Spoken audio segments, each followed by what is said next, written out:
For today's vlog, dahil walang pasok ang mga bata, kami ay nagdalos. Sinama ko yung mga bata dahil wala silang eskwela. At ito nga po yung lugar kung saan kami nagdadalos dahil gusto kong magtanim ng mga kamuting kahoy.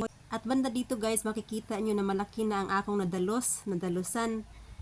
At dahil gusto kong magtanom, ay aking sinuluhan ang pagharas-haras dito. Ay hindi pala ako nagsolo kasi nandyan din yung mga pamangkin ko, sinamahan nila ako. At inistoryahan ko nga pala yung aking mga kapatid na magtanom din sila kay para meron silang huhuwaton sa mga sunod na mga buwan.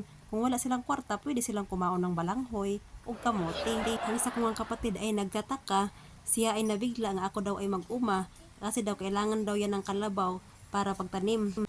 At sinabi ko naman sa kanya na hindi na kailangan ng kalabaw dahil ako kalabaw naman.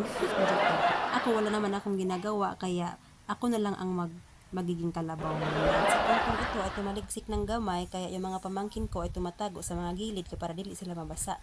Tinatanong nga pala ako ng aking pamangkin kung anong oras daw kami uuwi at kung saan banda kutob ang aming dadalusin kay para daw kuno makaulit na kami. At sinabi ko nga sa kanila na unya na dahil nalilibang pa ako sa kakadalos dito. At sa hindi inaasahang pangyayari sa buntong ito, ako ay nasamad kaya kami ay uuwi na laang. Sa larawan na ipapakita ko, ito po ang aking samad.